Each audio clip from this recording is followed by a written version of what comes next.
Unknown for 45 years, the Granby Girl's true identity revealed in a shocking twist. Identity is one of the biggest assets one can have. As we indulge in life, our name becomes our identity. It is the first evidence of our personality and the first piece of information that we share about us with the world. But what if this identity gets taken away from someone? What if someone's name is taken from them in the last moments of their life? What if the world never comes to know about them till another 45 years? Today's case is about one such unfortunate woman whose identity remained lost for 45 years and then she was revealed before the world. Welcome to AF Crime, the channel that brings you fascinating crimes all around the world. If you're interested in this kind of content, this channel is for you. Make sure to like this video, click on the subscribe button and turn on the notification bell to keep you updated on our recent uploads. Now, let's get right into the video and investigate more about the case of the Granby Girl, or Patricia Ann Tucker, who disappeared and wasn't found until 2023. Her identity finally became clear before the world.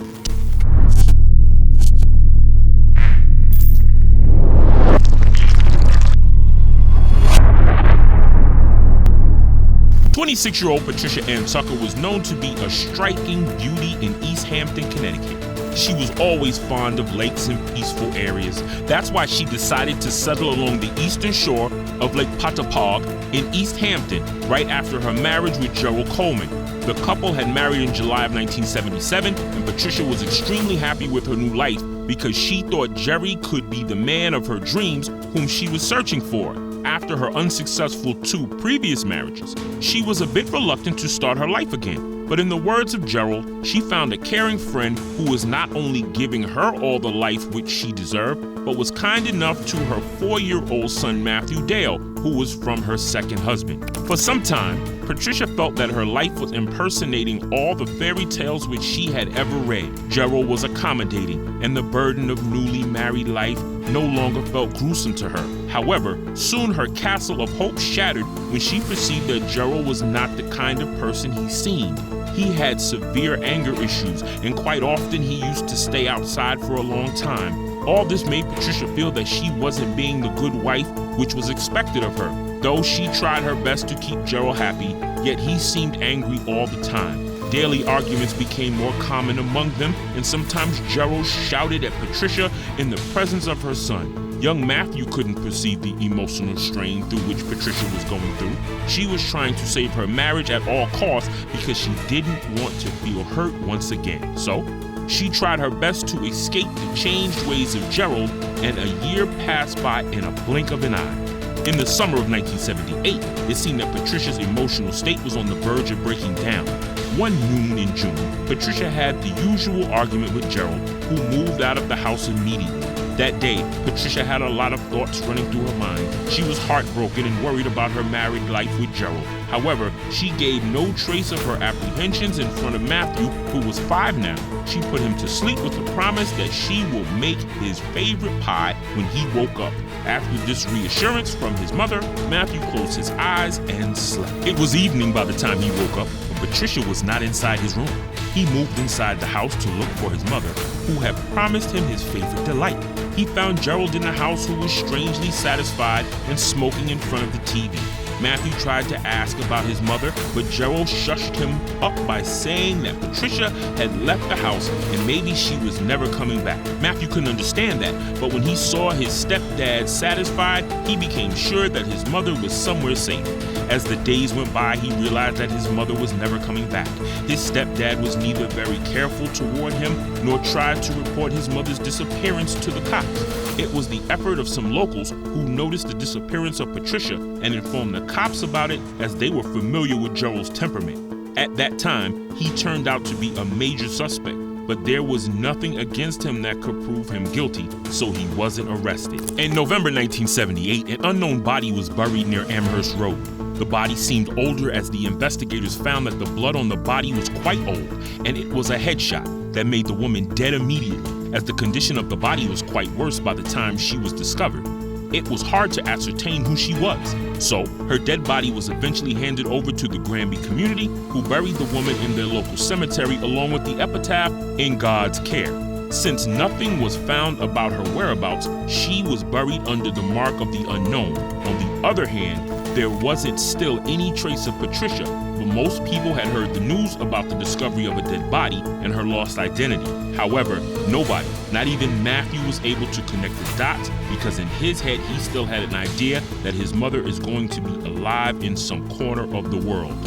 On the flip side, in 1968, after 10 years of Patricia's disappearance, Gerald was finally arrested by the cops on the account of attempted kidnapping, assault, and firearm possession upon the complaint of a local woman from East Hampton. He was later convicted in 1995 against the charges which were being imposed on him. He eventually died in prison in 1996. By all that time, he never disclosed the whereabouts of Patricia to anyone. As the years escaped, memories of Patricia faded one by one from the minds of people belonging to East Hampton, and eventually Matthew as well. However, the investigators on the case never stopped themselves from exploring the truth behind Patricia's disappearance. They were hopeful that they will uncover the secret behind her disappearance, and they became successful in 2021. The year 2021 gave the Massachusetts authorities a golden opportunity to reopen the case files of some disappearances that were never solved. The authorities this time joined hands with a private forensic laboratory named Ortham, which was based in Houston, Texas. The company had a brilliant reputation in genealogical profiling using gene pools. Ortham obtained the DNA traces of Patricia, and while profiling, they found her linkage with a woman that was based in Maryland. The wild guess was that their genetic profiling was quite identical, indicating that both were closely related. So when the authorities contacted this woman, she told them about the disappearance of one of her cousins in 1978 with the name Patricia. Patricia's age at the time of her disappearance was exactly the same as the one of her cousin described. So the authorities decided to verify it further. This time Matthew Dale was contacted, who was 50 by then. When his DNA sample was matched with Patricia, it gave a 100% exact match. Thus, it was now clear that the unknown girl who was killed in June 1978 was none other than Patricia Ann Tucker. The cops further indicated that somehow Patricia's murder was closely linked to the eerie behavior of her husband Gerald, who never reported his wife's disappearance, as there were previous charges of rape and assault on Gerald. So the cops also indicated a possibility that perhaps Gerald was behind the murder of Patricia. Though at the moment, it's an assumption of the cops as they are still profiling into this matter for further reasons, like what made the culprit murder her? What led to Patricia's disappearance from the house?